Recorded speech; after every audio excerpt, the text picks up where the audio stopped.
하루 평균 천여 개, 매일 문을 닫는 우리나라 자영업자들의 가게 숫자입니다. 지난해 2월 코로나 사태가 발생한 뒤에 전국에서 모두 45만 개 점포가 폐업했다는 게 자영업 단체의 얘기입니다. 이런 영업 중단과 긴축 경영은 결국 고용에도 영향을 미쳐서 직원들의 일자리 감소로 이어졌습니다. 특히 어제 발표된 통계청의 지난달 고용 동향에는 코로나 4차 대유행의 여파가 그대로 반영됐습니다. 우리나라의 8월 취업자 수는 지난해 같은 달 대비해서 52만 명이 늘었습니다. 석 달 연속 50만 명대 증가세인데 전반적으로는 코로나 이전 수준에 근접했다는 게 당국의 평가입니다. 하지만 도소매와 숙박, 음식업 등 자영업자들의 상황은 정반대입니다. 직원을 둔 자영업자 수는 6만여 명이 또 줄었는데 1990년 이후 31년 만에 가장 적은 규모입니다.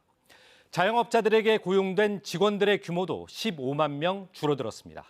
우리나라 자영업자와 직원 수는 전체 취업자의 25%, 600만 명대로 경제의 허리 역할을 합니다.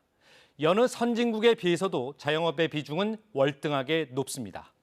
자영업 비중이 지나치게 높다는 지적도 있지만 자영업자들이 타격을 입을 경우 그 피해가 고스란히 서민들의 일자리 감소로 이어진다는 점은 피할 수 없는 현실의 문제인 겁니다.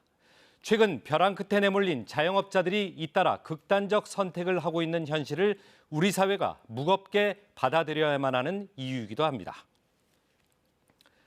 당정은 어제 이달 말로 끝나는 중소기업, 소상공인들의 대출 만기 연장과 이자 상환 유예 조치를 내년 3월까지 다시 연장하기로 했습니다. 뒤늦었지만 이제라도 손실 보상을 위한 정부 부서를 만들기로 한 점도 환영할 만한 일입니다.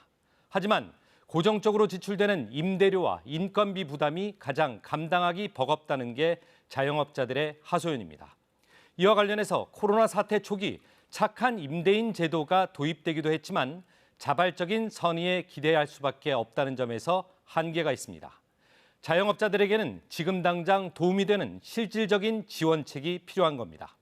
특히 위드 코로나로 코로나19 방역 조치가 완화될 때까지 벼랑 끝 자영업자들이 버텨낼 수 있는 한시적이지만 신속한 지원책에 대한 고민이 필요해 보입니다. 뉴스 해설이었습니다.